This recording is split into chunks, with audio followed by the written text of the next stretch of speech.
Bonjour à tous. Vous avez remarqué tout au long de la semaine, enfin depuis le début du confinement, on a fait des énigmes. Ces énigmes, parmi ces énigmes, il y en avait certaines qui s'appelaient énigmates.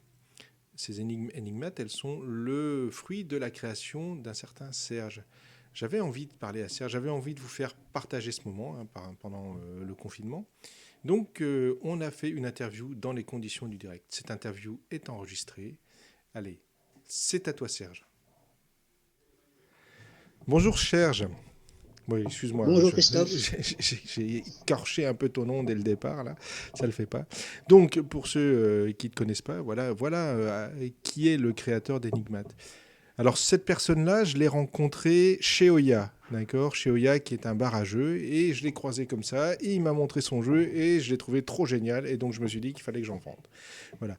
Serge, C'était le excuse-moi, mais prototype, hein. C'était le ouais, prototype c'était à un l'époque. prototype ouais, que j'avais vu. Mm. Serge, vas-y. Qui es-tu? D'où viens-tu? Comment t'es arrivé à cette idée de jeu là? Je m'appelle Serge Bouillot, donc je suis dans le monde des échecs depuis tout petit en fait. Donc pour faire court, je joue depuis l'âge de 7-8 ans. Je me suis inscrit en club à 18 ans seulement. Et puis à 30 ans, après avoir démissionné de mon emploi, j'ai su qu'il y avait une activité, qu'il y avait une initiation dans les écoles de ma ville à Créteil. Donc je suis allé voir un peu par curiosité. Et puis en fait, une fois que je suis rentré dans les écoles, je suis jamais ressorti. Donc ça, c'est les années 1993. J'avais pas de diplôme d'animateur, donc j'en ai profité pour m'inscrire, passer le DAF, le diplôme d'animateur de la Fédération française. Et puis, donc, il y avait quelques épreuves. Il mesurait le niveau échiquéen, il mesurait la pédagogie. Et puis, ça se terminait par deux épreuves assez libres, hein. Le thème était très vaste. C'était imaginer des animations par rapport au jeu d'échecs. Ça pouvait être des cours classiques, ça pouvait être des animations dans les centres commerciaux. C'était assez libre. Et on devait avoir une dizaine de jours. Il y avait deux sujets à pondre. Et puis, bon, je voulais en réussir un des deux, quoi. L'autre, je l'ai bâclé. Et puis, j'attendais d'avoir une bonne idée pour le deuxième thème, quoi. Et ça m'est venu comme ça, en marchant dans la rue, en fait. J'avais déjà des cours d'échecs. Je devais sortir d'une école, d'ailleurs. Et à l'époque, je me servais d'un guide québécois qui doit exister, de la Fédération québécoise. C'était un gros pavé, c'était tout un bouquin d'initiation. Et pour gagner de la place, il coupait les échiquiers en quatre et il faisait 4 exercices sur un même échiquier, sur un même diagramme. Et ça a dû travailler. Et en marchant, je me suis vu imaginer couper un échiquier en quatre. Résultat, voir si c'était intéressant. Donc je suis rentré, j'ai bricolé, j'ai été m'acheter de la colle, des chemises, j'ai imprimé des diagrammes assez rapidement.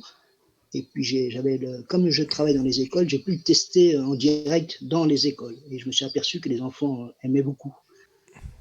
J'ai fait ça pour mon sujet et voilà comment est Voilà. né le. Donc, pour ceux qui ne connaissent pas, hein, vraiment ceux qui n'ont pas encore découvert ce que c'était qu'Enigmat, Enigmat, Oula, c'est un jeu c'est un jeu. d'énigmes autour des échecs, on va dire. Voilà, c'est tout bête en fait. C'est un échiquier, je ne sais pas si on voit bien. Si, si, Donc on il y a voit super bien, en fait. l'échiquier jaune par exemple. Eh Ouais. ben, moi j'ai créé un échec et mat, une position finale où le roi noir est échec et mat.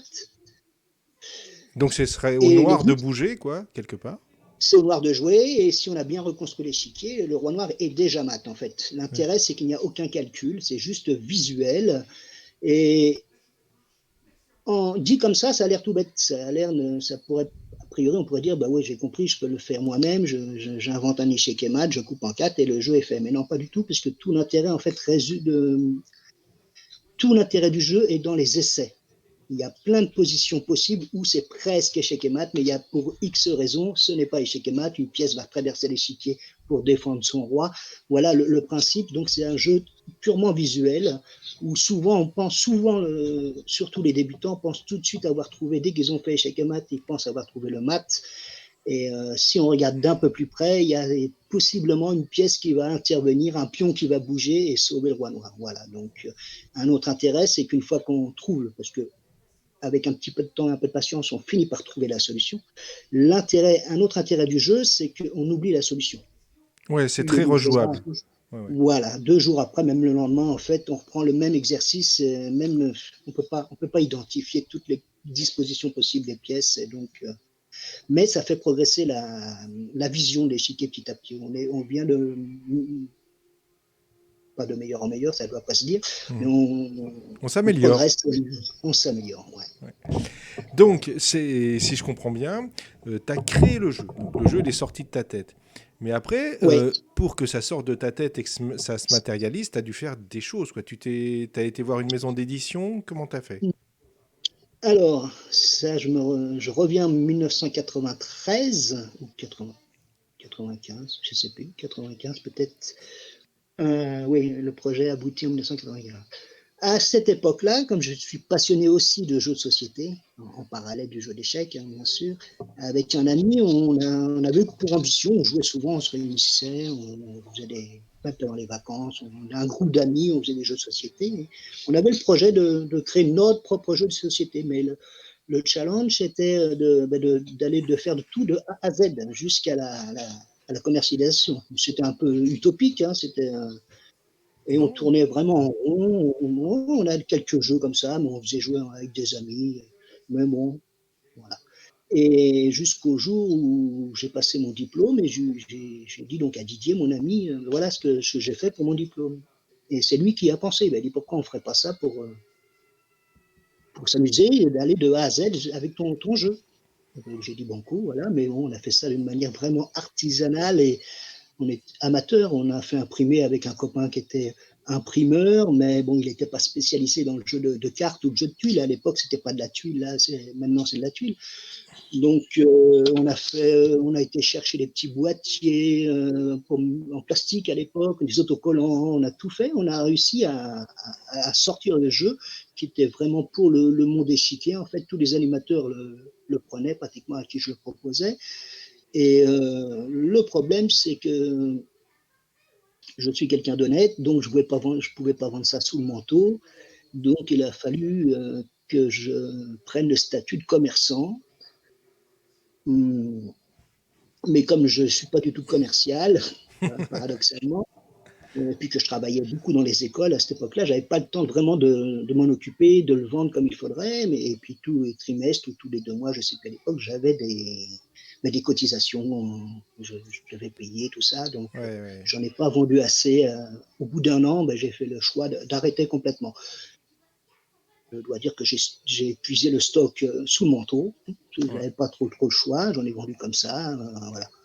Et puis, j'ai mis ça de côté, je m'en servais moi-même dans les écoles. J'avais souvent des échos de personnes, des autres entraîneurs qui me disent mais quand est-ce qu'il ressort, ou même une boutique à Paris qui me demandait régulièrement, tous les 4-5 ans, en fait, on va dire peut-être. C'est Euh, Patrick de chez. c'est, non, c'est la librairie variante qui est D'accord. spécialisée Ouais. dans le jeu d'échecs et maintenant dans le jeu de société.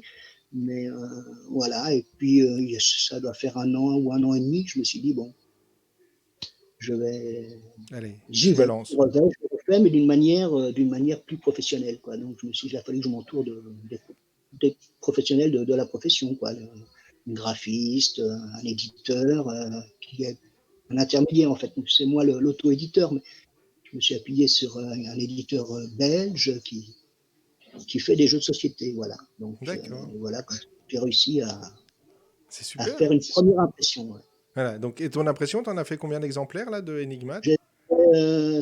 J'avais demandé 1000, j'ai pas eu tout à fait les 1000, ça doit être à 975 jeux, D'accord. voilà, et Ok. voilà, et là, j'en ai vendu pas mal par internet. En fait, je travaille je démarche pas beaucoup. Le peu que j'ai démarché, ça a toujours plus ou moins bien fonctionné, on a pris, mais bon, l'avantage que j'ai, c'est que c'est quand même un produit d'échec, même si c'est un petit côté jeu de société, un petit côté puzzle. Donc, je sais à qui je m'adresse. Il y a des clubs en France, il y a beaucoup de joueurs, beaucoup d'enfants qui apprennent à jouer dans les écoles. Même ceux qui ne sont pas dans les clubs, il y a beaucoup de personnes qui jouent aux échecs, qui s'intéressent aux échecs à tous les âges.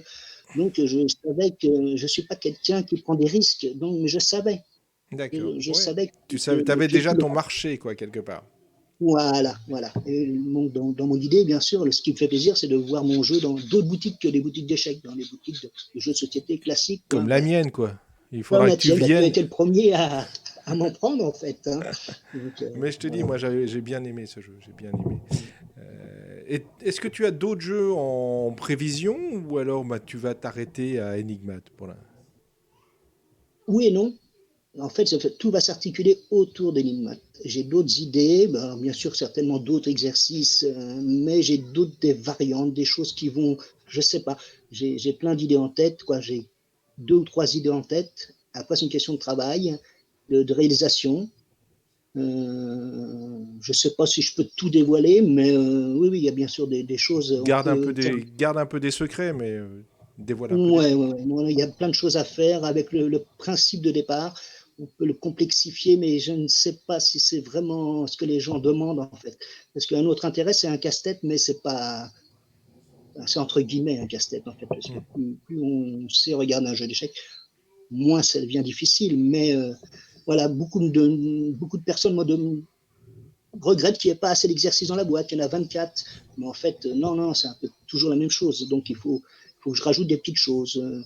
D'accord. Euh, oui, je peux pas trop en parler parce que bon, Très bien, très bien. c'est pas de la paranoïa. En tout cas, je veux te remercier de m'avoir envoyé quelques inédits en fait hein, que j'ai pu mettre comme ça, que je vais pouvoir mettre Oui, sur le Facebook. C'est vraiment super sympa. Ça, c'est pour vous, hein, messieurs, dames, qui regardez. Voilà, tout ça, c'est pour vous. Je ne sais pas si tu avais des choses à rajouter, Serge, ou pas. à bout pour point, non, Non. non. Mais en tout cas, moi, je te remercie beaucoup de m'avoir accordé ce petit quart d'heure d'interview. C'est Et, moi qui te remercie, oui. et puis, bah, j'espère que ça va pouvoir mettre bien en valeur ton jeu aussi, qui est vraiment un super jeu.